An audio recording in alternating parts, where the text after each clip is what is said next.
At the beginning, a castle was shown. Inside the castle, a monstrous creature, the demon lord, was screaming.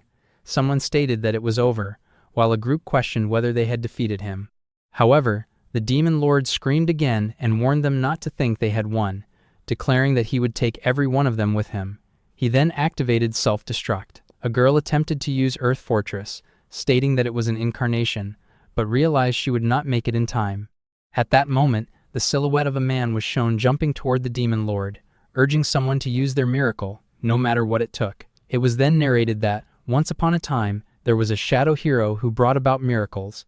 He was called the hero's first and last best friend, the one who held the hero's party together, and the beloved of an elf and a succubus. People praised that man and bestowed upon him the title Towa of the Miracle. The shadowed figure then came between the demon lord's attack and the rest of the party, blocking it while declaring that his friends must be protected no matter what. The scene then shifted to a canyon, where the same man was shown lying on Liliana's lap. Upon opening his eyes, he confirmed that she was safe and remarked on the lap pillow, stating that he could finally rest his whole body and that he had no strength left. He then stood up and asked Arios if he was safe as well, apologizing for borrowing his princess, Liliana, like that. He addressed Selene, Lith, and Lilith, stating that he had saved everyone from the explosion using his power, the power to cause miracles, and that it had been the best. The scene then shifted again, revealing that he was severely wounded and slowly passing away. He stated that it was the best place to die, being surrounded by friends and seeing their tears as he went. Arios shouted at him not to give up, calling out to Towa. One by one, the others spoke, saying they did not want this and calling him an idiot for using the power of miracles to take the full blast of the explosion by himself, warning him not to die. As this happened, Towa thought that, in truth, he had already died once before. He realized he was leaving without even telling them that he was a reincarnator. He recalled that, when he died in high school and was reincarnated into that world, he had obtained a god-tier skill with a completely uncreative name. The scene then shifted, and Towa passed away. It was narrated that the tragedy that had come his way had granted him the chance to meet his previous precious friends. Perhaps because the power was so great, he had finally paid the price in the end in the form of his own death. Liliana and Lilith were then shown holding Towa's hand. Towa thought that it felt warm and that he was glad he had been able to protect everyone. Liliana declared that if he were gone, then what would become of them, and vowed that even if she had to sell her soul through her research, she would drag him back from the depths of hell. Lilith added that even if he disappeared, they would remain together forever, regardless of whether it was a dream or an illusion, and that they would be together for all eternity. Towa felt that their emotions were heavy, but admitted that it made him happy. He bid everyone farewell, and then he finally passed away. The scene then shifted to another world. In a forest near the royal capital, Luca, a man told a woman to just dump the child, while the woman said not to blame them for being born as their child. The man then added that it was good riddance. The boy gained consciousness and realized that he could not speak.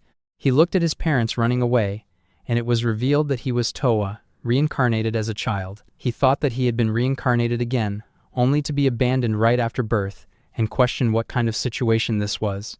He remarked that it was not much different from his rock-bottom start in his previous life and wondered why he had not been allowed to pass away in peace. He then heard a snap. It was a pack of wolves. In desperation, Towa attempted to use his miracle again, calling for help, but realized that the miracle was not happening. He then understood that he was as good as dead and began remembering Arios, Liliana, Selene, and Lilith. Suddenly, someone came flying, a black silhouette of a winged woman. Bats gathered around Towa as the woman descended and effortlessly slashed the wolves, causing the rest to flee. Towa wondered if he had been saved. The woman approached him and stated that he was an abandoned child, forsaken by fate. She introduced herself as Astrophea Renstat and declared that she was a vampire. Towa, recalling rumors from his previous life, thought about vampires as a race he had never encountered.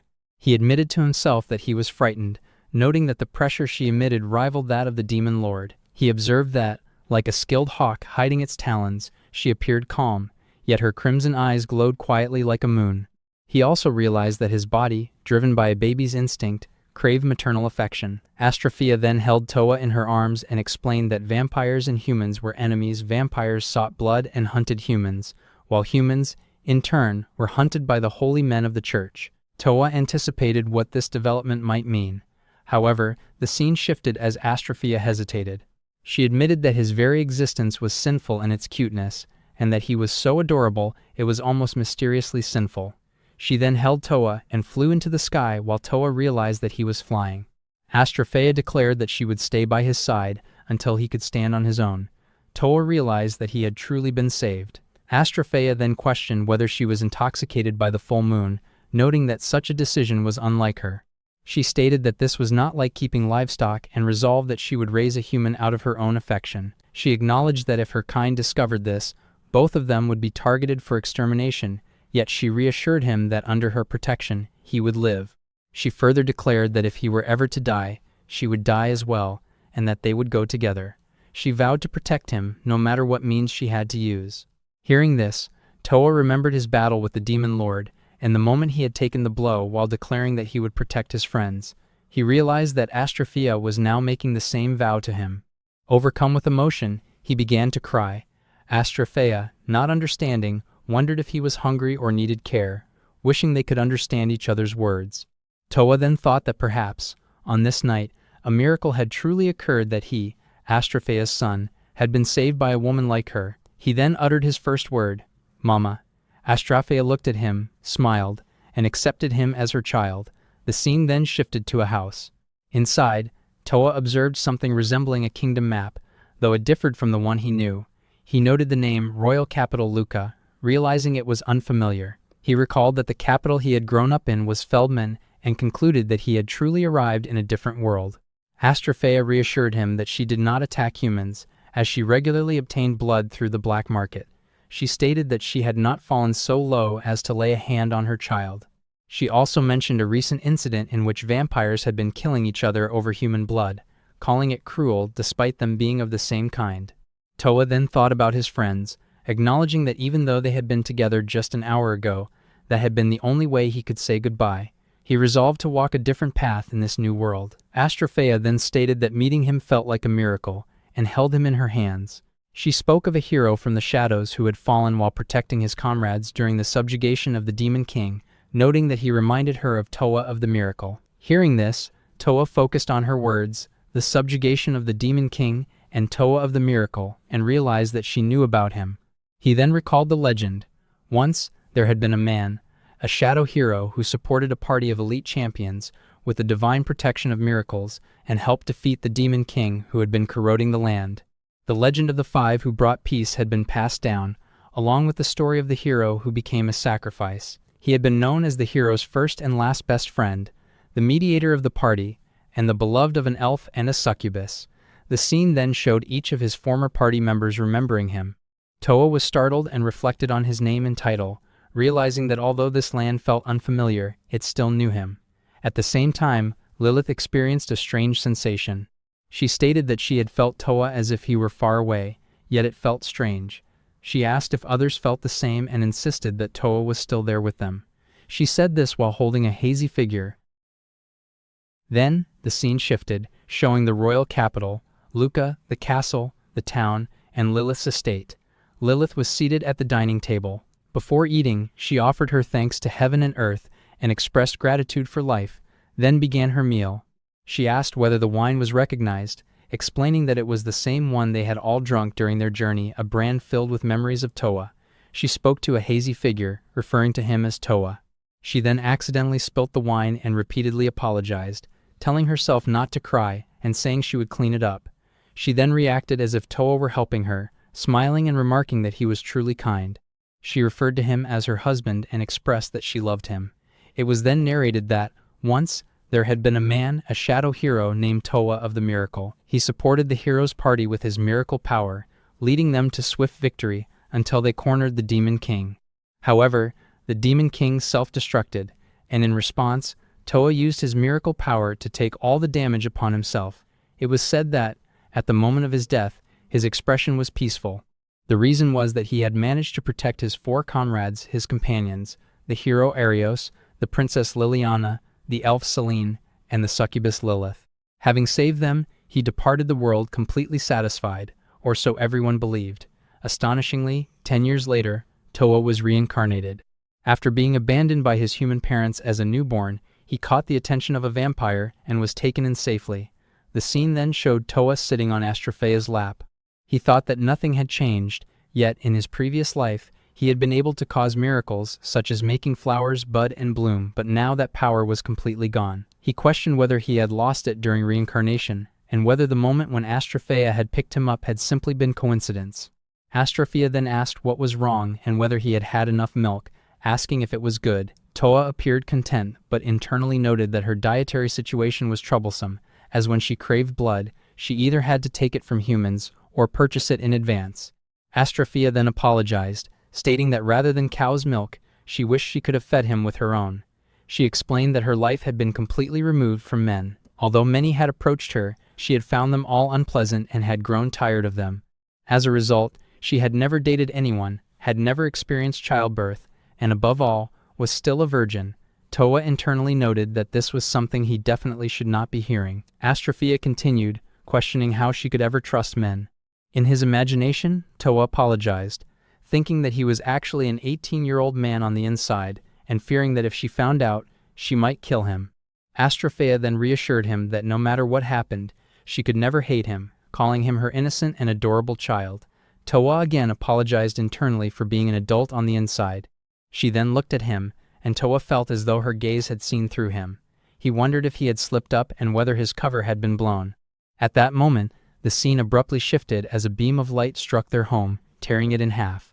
Astrofea immediately leapt out with Towa and demanded to know what the intruder wanted. Another vampire appeared, stating that he had come to take Astrofea, declaring that it was the day she would become his woman. He then noticed Towa and asked for the human child to be handed over so he could take his blood as well. Towa, clinging to Astrofea, thought that his blood would not taste good anyway. Astrofea responded sharply, telling the intruder to stop joking, stating that she had nothing to give him, and warning that if he laid a hand on her or her child, she would not let it go unanswered. The man introduced himself as Netoru Nobosumi. Towa internally reacted to the name, wondering if something could be done about it. Netoru, hearing something, questioned what had been said. He mocked the situation, questioning how a human and a vampire could exist as parent and child, treating food as family. He stated that Astrofea, once feared as a potential vampire queen, had fallen so low as to grow attached to mere food. He then declared that this made him want to marry her, take care of her, and re-educate her. He ordered her to bite the child to death and come with him. Astrofea angrily questioned whether he was jealous of the child. Netoru denied it, telling her not to make a fool of him. Astrofea responded that she was not making a fool of him, and declared that she had lost all patience with him and his kind long ago. Netoru then slashed his own hand and launched an attack, calling it Blood Blade. Astrofea merely smirked and stood her ground. Netoru stated that once he finished with her, he would kill the child. In response, Astrofea bit her own hand and activated her ability, declaring Bloody Dead Sight. The scene then shifts to Astrofea showering, lost in thought. She reflects that she had never imagined she and that child would be bound together by the mark of fate. She decides that, for now, it is best to keep the truth a secret for the child's own good. Thinking further, she realizes she must quickly choose a name for the boy, something truly wonderful, a special name worthy of her beloved child. The scene transitions to Towa's thoughts. He reflects that Astrofea is a powerful figure, expected to become the next generation's vampire queen, and considers himself fortunate to have such a strong and admirable mother. At that moment, Astrofea lifts him from behind and tells him it is time to sleep. Towa internally reacts, noting that this is his first night staying at a woman's house, but quickly reminds himself to behave like a proper baby. Astrofea then places him onto the bed and cuddles him, affectionately calling him adorable. Towa feels content and begins observing her closely.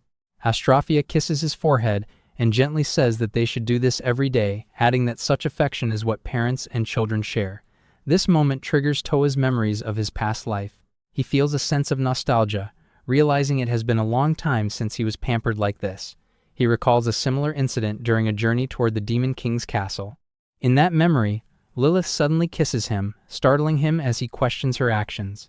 She explains that succubi possess a dangerous impulse, and if left unchecked, it could lead to severe consequences. To prevent that, she claims she is suppressing it through energy drain. Towa expresses disbelief, stating he has never heard of such a thing. At that moment, another figure appears, Celine. She also begins kissing him, causing him discomfort.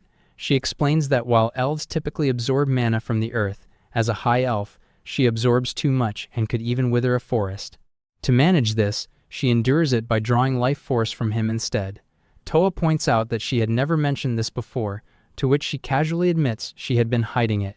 Suddenly, the hero, Arios, appears and declares that he understands their situation, offering himself as an alternative partner. However, he is immediately kicked by the princess, who angrily scolds him, reminding him that he already has her and was not invited into the situation. Everyone turns to look at them as the princess expresses frustration, questioning why she ended up falling for someone like him.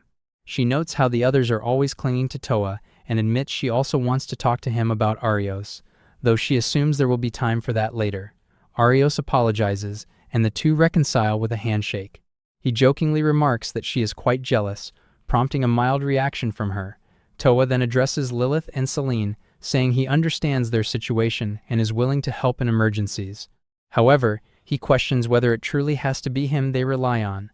Both immediately respond that it absolutely must be him. The scene then shifts back to the present. Astrophia smiles softly and expresses that she wants to do these things like kissing precisely because it is him. She concludes by saying that being a mother is truly a wonderful privilege. Astrophia kisses Towa's forehead once again, softly calling him adorable and cute. Towa reflects that, in his past life, even with two beautiful companions like Lilith and Celine, things had never progressed to a kiss on the lips. He regrets his hesitation, thinking of how he had been too much of a coward despite having the chance. Then a new thought crosses his mind, perhaps he could do it now. However, he immediately assumes that such an action would likely unsettle her. At that moment, Astrophia suddenly kisses him again. They briefly look at each other before she quickly stands up and turns away, saying she feels warm and will step out to get some night breeze to cool down. Watching her, Towa is left stunned, thinking that her reaction was far too endearing, as if it were something straight out of a performance. Shortly after, Astrophia returns in excitement, announcing that she has come up with a name for him. She explains that the good fortune of that night, granted by the heavens, should not be dismissed as mere coincidence. Their encounter felt like a miracle, and she wishes to preserve that meaning by making it his name. Referring to miracles and drawing a connection to the hero of the past, she declares that from this day forward, his name will be Towa Reinstall. She then lightly questions whether he truly likes having the same name associated with Towa Miracle. Towa feels deeply honored, thinking that receiving that name once again in this life is an incredible blessing. He recalls that 10 years ago, in another world, he had once been known as Towa Miracle, and that he had died. The scene then shifts to the royal capital, where Luca Castle stands. Towa reflects that he gave his life to protect his 4 comrades, and wonders how they have been since then. At that moment, the hero Arios is shown narrating a story, explaining that Towa the Miracle became a star, watching over his companions from the night sky, even now, forever. After finishing the story, he notices that the children have fallen asleep. He steps out onto the balcony and remarks that it is getting cold, suggesting that Princess Liliana should come inside as well. She agrees, mentioning that since he has finished reading that picture book she dislikes, there is no reason to stay.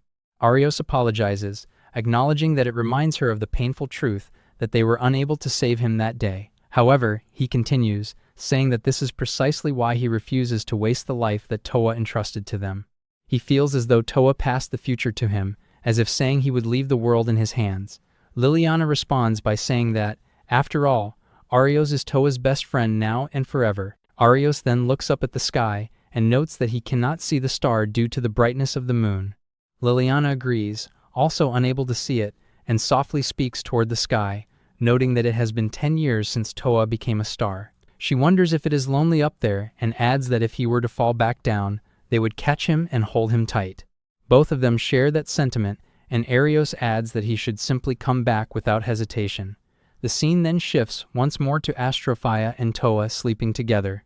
As they rest, Towa reflects that his former comrades and the world itself still do not know that the hero has returned after 10 long years. Then the scene shifted, and it became clear that a lot of time had passed. Towa had now grown older, slashing through multiple monsters at once while using his move, Slash Jab. He then activated Spark, causing all the monsters to explode instantly. Astrophia remarked that if monsters on the level of Harrogig could now be instantly killed, then his skills had improved once again. Towa reflected that it had already been 10 years since his birth in this life. Counting from the subjugation of the Demon King in his previous life, 20 years had actually passed. His current status was then revealed. Towa, rank star, level 14, race, human, age, 10, with the skills Spark and Slash Jab. He thought about how, thanks to Simama's swordsmanship and magic training, his growth speed was incomparably faster than it had been during his childhood in his previous life. As for the other major changes, they had recently moved out of their house in the forest and started living in the royal capital, Luca. The two of them were then seen shopping together when Astraphia asked what he wanted for dinner. Towa replied that he wanted to eat his mother's omelet again, and she happily agreed. She then asked him whether, as a human, he wanted to live freely among his own kind. Towa was touched that she had thought that far ahead for his sake. He realized how huge of a decision it truly was for a vampire mother to hide her identity and live blended in among humans just for him. As he looked at her, he could not help but think once again about how beautiful she was. Even after 10 years had passed since she picked him up, she did not have a single wrinkle or blemish. Her beauty attracted many curious gazes, yet she never seemed bothered by them at all. Surprisingly, she was also highly sociable and quickly became close with several humans. People saw them as an unusually close parent and child, but honestly, he felt that calling it merely close was an understatement. One day, during their new life in the capital, he decided to go out into town alone. This was his second outing by himself. During the first, he had already finished his business at the library. Today, he intended to confirm something that had remained nothing more than speculation for many years. It was not because he had suddenly become deeply interested in the new city they had moved to. In fact, he did not feel that way at all. It was simply because he recognized it. He knew this road, although it had become strangely warped. He knew this bridge as well, though it was now crooked. The city was now called the royal capital of Luca, but the scenery was undoubtedly the same place as the royal capital from his previous life, Feldham. Last week, after researching history at the library, he finally understood everything. It was no wonder he had mistakenly believed he had reincarnated into an entirely different world. Right after his death, 3 major changes had occurred. The first was the change to the land itself. The Demon King's self-destruction had apparently affected the entire kingdom, causing such massive deformation that maps had to be redrawn. The second change was the abdication of the throne. Hero Arios had been recognized for his achievements in subjugating the Demon King and was entrusted with the throne by the former king, Ataram. Princess Liliana now stood beside him as queen, supporting King Arios. The third change was the royal capital itself. As the newly crowned king, Arios's very first action had been something completely unexpected. He changed the name of the royal capital from Feldham to Luca. A flashback then showed Arios and Liliana together. Holding his hand, Liliana questioned whether renaming the capital should really take priority when there were far more important matters, such as rebuilding the country. However, Arios answered that if that was the case, then renaming the royal capital of both him and Towa should be prioritized even more. Liliana repeated his words in confusion, asking what he meant by calling it their royal capital. Arios then explained that the name Luca meant the bringer of light. Liliana immediately remarked that it sounded exactly like Towa, the bringer of miracles. Arios agreed and said that during their journey to defeat the Demon King, the power of miracles had been their light of hope. Now, with the kingdom in ruins and reconstruction still ahead of them, both the kingdom and they themselves once again needed light. Liliana smiled and added that it was true, since Towa had even guided their romance. Arios then looked ahead and quietly begged Towa to watch over the kingdom they would rebuild together and to continue lighting up its future. The scene then returned to the present, where Towa had just finished reading the book and began walking away. He could not help thinking that Arios had gone and done something unbelievably stylish. Embarrassed, he admitted to himself that it honestly made him blush. After calming himself, he noticed that the place around him had also remained almost unchanged even after 20 years. Deciding it was time to confirm something personally, he headed toward the church. Inside, the priest was treating and healing people as usual. As he watched, Towa thought about the one thing he truly wanted to confirm after reincarnating. Miracles no longer happened around him. Even now, as Towa of the miracles, he wondered whether he was still capable of remaining true to that title. After leaving the church, his eyes fell upon the towering bronze statue of Arios, the hero who had become king. Behind the statue stood the royal castle, where Liliana now resided as queen. While he stood there, silently staring at it, an old man approached him and commented that he had never seen his face before. He asked what was wrong. Towa explained that he had moved there just last month and had simply been looking at the king's statue. The old man chuckled and referred to it as the statue of the former king, Arios, saying that admiring it at such a young age was promising for the boy's future. However, he also noticed the troubled expression on Towa's face and asked whether he had fought with a friend. Towa denied it, but admitted that looking at the statue reminded him of all the times he and that friend used to fight, make up, and then end up fighting again only a week later. But ever since that final day, their connection had been severed for 20 years. He then quietly added that he had only recently come to understand just how deeply passionate that friend's feelings had been. Thinking about it now filled him with an overwhelming sense of friendship. The old man smiled warmly and remarked that the expression on Towa's face now shone brightly, just like the sun. Still, he found the story strange, especially when Towa mentioned 20 years. That was when the old man suddenly remembered something. 20 years ago, when Arios' statue was first planned, there had originally been another statue intended to stand beside it. Towa immediately guessed that it must have been Queen Liliana's statue. However, the old man shook his head and explained that it was meant to honor someone else entirely. The statue was supposed to depict the man who brought miracles. His name was Towa. Hearing that, Towa fell silent. After a pause, he quietly replied that he knew of him. Towa, the former comrade-in-arms of the king, had died protecting his companions from the demon king. The old man nodded and explained that thanks to Towa's noble sacrifice, the hero's party had managed to return alive. The people who once lived in fear of monster outbreaks were now able to smile peacefully because the demon king had been destroyed. Towa had contributed greatly to those smiles and was remembered everywhere as a true hero. Towa then asked why the statue of the man who caused miracles had never been built. The old man sighed and explained that it had become a regrettable matter. Towa's family, the Missile family, had claimed the rights to it and entered into a dispute with the king. At those words, Towa clenched his fists tightly. In his mind, he cursed his shameless parents and brothers from his previous life, furious that they had continued interfering with his life even after his death. Noticing his reaction, the old man hesitantly asked if he was all right. Towa quickly thanked him for the story and walked away before the conversation could continue. The old man watched him leave and quietly muttered that it was truly a pity. He wondered whether the statue would ever still be built someday, because he himself would have loved to pray before it. The old man gazed up at the statue and spoke proudly about the heroes of the past. Arios was remembered as the hero of the light sword, while Towa was known as the hero of the shadows and the bringer of miracles. Together, they had been called the Saints of Light and Shadow, two comrades who always stood back to back. As Towa ran through the streets afterward, his thoughts became heavy. He wanted to see Arios again, but he knew nobody would ever believe his existence now. In his current form, he had no way to prove who he truly was. At that moment, he recalled the words spoken earlier by the priest during the appraisal at the church. The priest had been shocked by the results, praising his extraordinary talent as an adventurer. Even at only 10 years old, his skills were considered exceptional. The appraisal had revealed two known skills, spark and flash. Towa had quietly repeated to himself that there were only two skills. However, the nun assisting with the appraisal suddenly noticed something strange.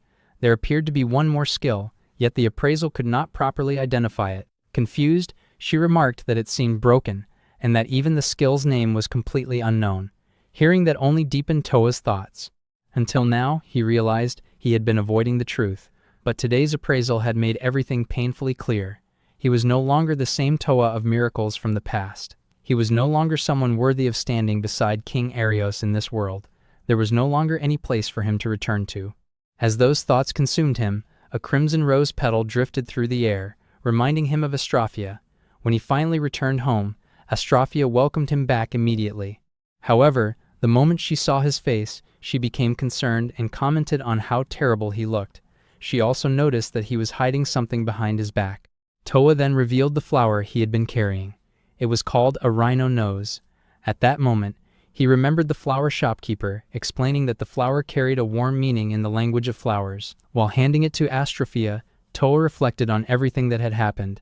Even if reincarnation had severed the ties he once shared with his comrades, and even if he had lost the power of miracles, this woman had remained by his side for 10 straight years. The flower's meaning was deep affection. He quietly thanked her from the bottom of his heart, The current him was no longer the Towa from his previous life who had run away from the terrible missile family. Nor was he still the Towa of miracles who once fought beside the hero to defeat the Demon King. Right now, the only thing that truly mattered to him was Astrophia, the person living alongside him in the present. From now on, he decided that she would always be his top priority. He was no longer a legendary hero. He was simply Towa, a slightly strong brat trying to live his new life.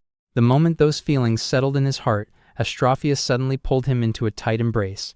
As she held him, Towa quietly thought about Arios once more. Learning the reason behind the capital's new name and hearing that Arios had even tried to build a statue in his honor had made him genuinely happy.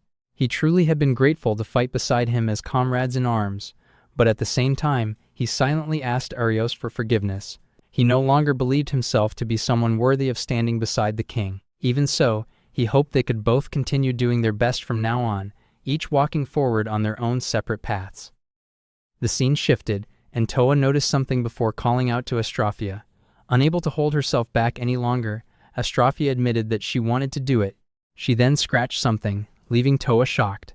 As a vampire, Astrophia gently licked the small cut on Towa's finger and drank his blood without letting go of him. The scene shifted again. Recalling the previous night, Towa thought that Astrophia's blood-sucking had been amazing as well. Even though fresh blood was delicious enough to make her show such an expression, he felt that those kinds of acts should normally be off-limits, especially since they were not connected by blood. Pushing the thought aside, he wondered where he should go that day. His gaze fell on the statue of the king. After shaking his head, he thought that the capital had been the hometown of his previous life. If luck was on his side, he might even be able to meet some nostalgic faces again. As a group of girls passed by laughing, he found himself thinking that he had seen girls like them in his previous life as well. Looking around, memories gradually resurfaced. He remembered a girl smiling and saying, "Please come visit again, okay?" He recalled Boo's Brawl, the receptionist, the Adventurers Guild, beds, quests, and all the enjoyable moments he had spent there. One after another, memories of his friends laughing together came back to him. After reminiscing for a while, he decided that he should go and see how things had changed over the last 20 years. Just as he started running, he accidentally bumped into someone. Thinking about returning to everyone's place of memories, the Adventurers Guild, he lost his balance, and both of them fell to the ground. Excuse me," he said. As he tried to get up, he suddenly noticed something soft. So soft? Wait, no. Only then did he realize that the person he had collided with was Lilith. Even though 20 years had passed since they had been separated by death, her appearance had not changed at all. He wondered if that was simply because she belonged to the demon race. "I'm sorry, are you okay?" he asked. However, Lilith suddenly moved much closer to him. Is there something on my face?" he asked. Lilith grabbed him tightly. He looked so familiar. As she stared into his eyes, memories of her time with Towa suddenly flooded back into her mind, causing her body to glow. She floated backward slightly. Watching her reaction, Towa thought that she had said he looked familiar. As expected, he doubted she would believe that he had reincarnated into a child. It was an absurd story, after all. On top of that, he had originally been a high school student living in the AD era, and his reincarnation into the Australian kingdom had been his second life. Even so, if he revealed his true identity, there was a chance she might believe him. Despite having already given up on Ares, hope began to rise within him once more. Lilith looked at him and muttered, "Could it be you?" "Yeah. Could it be this child?" Towa's heart filled with hope. But then Lilith continued, "This child is exactly like you, reverted to a child, right, Towa-san?" In reality, she was speaking to an imaginary figure rather than to him. Confused, Towa wondered if someone was standing there. He questioned what was wrong with Lilith and whether she was dreaming or seeing an illusion. At that moment, he remembered the expression she had worn when he died in his previous life. He recalled her words, "Even if you disappear, we will always be together. I do not care if it's a dream or an illusion. For my whole life, we will be together." Thinking about it now, Towa felt that her feelings were incredibly heavy. Even so, he was happy. Then he noticed a mysterious light, the halo of Meritomia. That light appeared only on a demon's womb and served as proof that they had found their fated lover. "What is that?" Her stomach is glowing. The halo's light sometimes guided beloved ones toward each other. At other times, those afflicted by it would descend into madness. Tears streamed down Lilith's face. She suddenly grabbed Towa tightly once again, causing him to panic. That bizarre reunion, which had occurred after 20 years, completely overturned his fate. The hands of the clock, which had long since stopped, began turning once more. The gears creaked as they accelerated in reverse. And so, the heroic tale that was supposed to have ended began weaving its continuation. Then Towa said that he had the right to engage. At the time, he had no idea that such a phenomenon even existed. He then noticed that Lilith's stomach was glowing and wondered what it was. That light sometimes drew the beloved one closer. Looking at him, Lilith remarked that it was as if he had become a child. She said that he truly was a boy who looked exactly like him. Towa thought that the same phenomenon could also drive those affected by it into madness. With tears in her eyes, Lilith agreed that the child was cute and noted how similar he looked. At that moment, the shadowy figure standing behind her, the one she had been calling Towa, vanished. Then a voice called out from behind her, asking who she was talking to. The man approached and asked whether she was all right, noticing that she was crying. Startled, Lilith replied that the tears were nothing serious. The old man hummed in response and said that if that was the case, then everything was fine. Lilith then explained that the child had not bumped into him on purpose, and asked him to forgive the boy. She added that she had been the one spacing out. Seeing this, Towa realized that at present he was merely an ordinary person with no connection to Lilith. Lilith then apologized and asked whether he had been injured. Towa froze. For the first time in his life, someone had called him a boy. As he looked at Lilith, he wondered how he was supposed to interact with her. Memories of the past resurfaced in his mind. Lilith was now the savior of the nation and one of the 5 heroes. As for Towa, he had also been one of the 5 heroes in his previous life, though he had died 20 years ago. While he had indeed reincarnated, there was no way for him to prove it. The people living here did not know that he was the hero of miracles reborn. Before he could continue the thought, the old man stated that if Lilith-sama said she was fine, he would let the matter slide. He then scolded Towa, telling him to watch where he was running. Afterward, Lilith turned to him and asked whether he would like to take a walk with her. Towa immediately remembered Astraphia warning him that he should not follow strangers. However, he also reminded himself that the person inviting him was his former comrade, Lilith. Although her behavior was somewhat strange, he wondered if he should accept. In the end, he agreed to take a walk with her, but in exchange, he asked her to tell him about the person she had been speaking to before the old man arrived. Lilith repeated the question and explained that she occasionally saw the illusion of someone important to her who had died 20 years ago. She said that there was absolutely no way that person could still be alive, and yet, after trailing off, she apologized for burdening him with such a heavy topic. Towa told her not to worry about it. Privately, he wondered whether his death had changed Lilith in that way. He instinctively raised his hand toward her, only to stop himself. Even if he revealed his true identity now, he doubted she would believe him. Changing the subject, Lilith pointed out that they had not introduced themselves yet. She introduced herself as the succubus Lilith and asked for his name. Towa replied that he was called Towa. The moment the words left his mouth, he paused. Quickly correcting himself, he explained that his foster parents had named him after Towa, the hero of miracles. Lilith said she understood. Even so, she admitted that she had been surprised because his face reminded her of the Towa she had known in the past. Just then, a carriage arrived. A man stepped out and remarked that when he had heard there was a beautiful lady here, he had become curious. Upon seeing her, he realized it was Lilith-sama, one of the 5 heroes. Lilith greeted him as Garyo-sama of the Mastel Baron family. Chuckling, Garyo replied that it was an honor that she remembered someone like him when they had only crossed paths once. The moment Towa saw him, he immediately recognized him as Garyo Mastel, the worthless eldest son of the household he had escaped from during his first reincarnation. To Towa, it seemed that Garyo's lack of class had not changed at all. Garyo then shoved Towa aside and commented that standing around and talking in a dump like this was hardly appropriate for someone like Lilith-sama. Only then did he notice the boy. Looking down at him, he remarked that he had not seen him before and rudely told him to get lost. Then he looked at him once more. Garyo suddenly grabbed Towa by the face and stared at him. He remarked that the boy's face reminded him of that cursed dog. At that moment, Towa's mind drifted back 20 years into the past. Back at the Mastel household, Garyo had grabbed his face in much the same way and mocked him, calling him a dog. He reminded Towa that the food he received was not free. He then kicked him and ordered him to finish his meal properly. Moppingly, he told him to give thanks to heaven and earth, saying that they were receiving life and should be grateful for it. At that moment, another voice spoke from behind, telling Garyo that it was enough.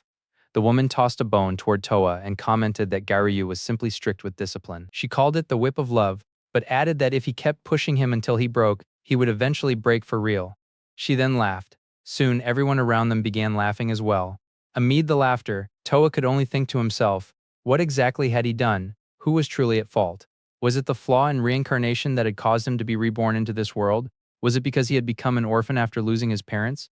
only to be passed around between relatives? The piece of trash standing in front of him was obviously out of the question. If that was the case, then was the one at fault simply himself for being born?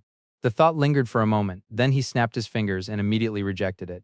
There was no way that was true. Suddenly, a violent explosion erupted. Towa remembered how, on that day, he had escaped from the Mastel household using the miraculous power he had hidden all along.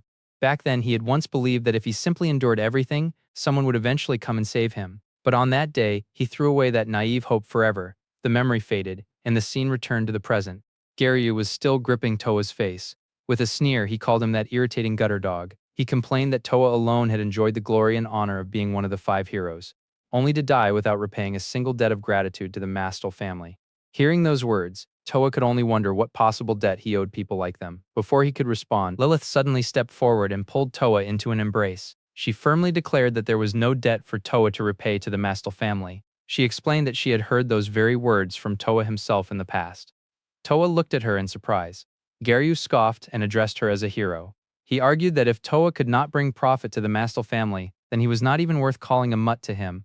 Towa was nothing more than trash, absolute garbage. As those words left his mouth, Lilith's expression darkened. Quietly, her anger began to rise. She remarked that Garyu-sama certainly had a foul mouth. With a cold smile, she observed that he seemed to be quite the gentleman when it came to cursing others. Garyu laughed dismissively and replied that her words were offensive. He claimed that even he chose carefully who deserved to be treated as a person. Lilith clenched her fist. She asked if that meant Towa had never been considered a person in his eyes. Garyu merely smiled. The next instant, Lilith's fist crashed into him. The blow sent him flying through the air. Afterward, she recalled something Towa had once said in the past. He had declared that he would only use the power of miracles for good purposes. He would never use it for people who treated others like livestock, and he especially would never use it for the Mastel family. Absolutely not. Lilith then added that the reason she remembered the Mastel family so clearly was obvious. Towa's enemy was her enemy. In her eyes, the Mastel family was nothing but complete garbage. Filled with rage, Garyu glared at her. Then he retreated into his vehicle and fled, shouting that she should remember this. Calling her a witch, he disappeared into the distance. After Garyu's departure, Lilith looked at Towa and said that she was glad she had been able to protect him. Hearing those words, Towa was reminded of the belief he had abandoned long ago, the naive hope that someday someone would come and protect him. He apologized for dragging her into the situation and thanked her for helping him. Lilith shook her head and told him that she wanted him to call her simply. Towa looked at her in surprise. She repeated herself, explaining that she wanted to be called that by him. After a brief pause, Towa agreed. He thanked her once again for protecting him and addressed her as Lilith. For a moment, Lilith froze, then a happy smile spread across her face, and she quietly replied that it was fine. Seeing her reaction, Towa smiled as well. The two of them then began walking together. As they did, Lilith remarked that they had run out of time for their walk. She explained that she needed to return to the Magic Academy. Still, she added that they could meet again another time. Towa agreed. He said that she was right and then bid her farewell. Afterward, he turned and began walking away. A moment later, however, something made him glance back. There, he saw Lilith standing in place with a gentle smile on her face. She quietly returned his farewell and expressed her hope that they would meet again very soon. And with that smile, she watched him leave. The scene shifts as Towa lies asleep, reflecting on his thoughts. He considers that succubi are demons who grow through dreams, wondering if meeting his former comrade, the succubus Lilith, was the reason he dreamed about his past life that night. Finding himself in an unfamiliar place, Towa wonders where he is. He tries to open a nearby door, but it refuses to budge, leading him to realize he cannot get out. Noticing a window shining brightly further ahead, he walks toward it. Looking inside, he witnesses a memory of his past self being tortured by his family. Turning away from the window, he dismisses it as nothing more than a worthless memory of his master family, whom he considers a piece of shit, reasoning that his past life must contain far better memories. Moving along, he spots another window and peeks inside. In this memory, a maid accidentally falls onto him. The past Towa tells her it is his bad, but the maid insists that she was the one who bumped into him. Towa tells her it is fine, and to just go, but the maid apologizes repeatedly, pleading to let her make it up to him. Snapping his fingers, Towa firmly instructs her to head over there. Reflecting on this, Towa remembers that after escaping from his master family, he made a living by taking on requests at the Adventurers Guild, with the power of miracles serving as his only ally.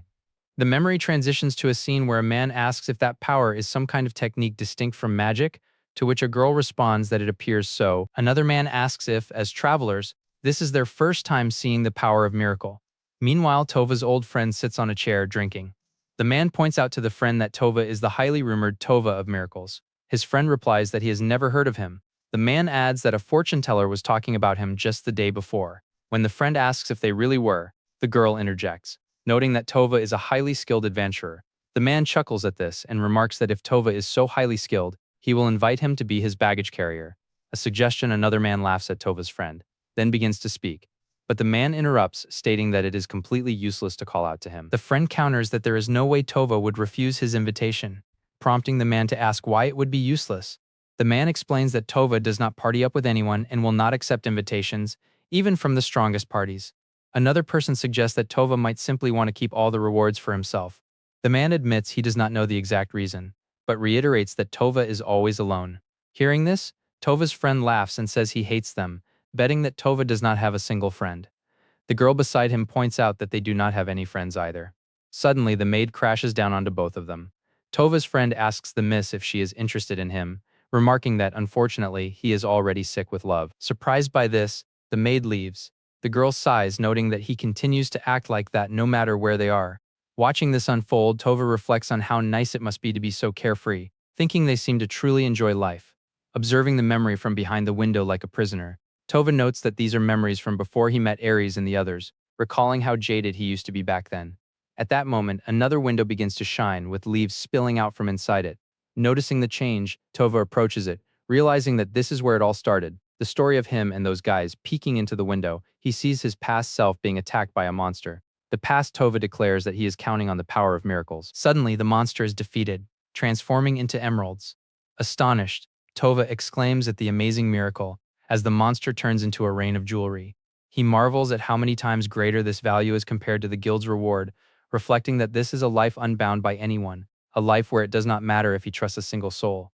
He considers that as long as he possesses the power of miracle, he can overcome any adversity, reasoning that this power belongs only to him. He wonders what he had been hesitating for all this time, deciding he should have simply used the power of miracle as he pleased, following his own emotions. However, the scene shifts as Ares and his party approach Towa. The girl cautions Ares to be quiet. Ares expresses confusion, but the girl tells him to look, pointing out that it is the guy from yesterday. Seeing the scene, Ares questions if all those jewels are also the result of the power of miracle. Deciding there is no point in dwelling on it, Ares tells Liliana that they should get moving. Stepping forward, Ares proposes that they beat Towa up and snag the loot, prompting Liliana to call him a scumbag hero.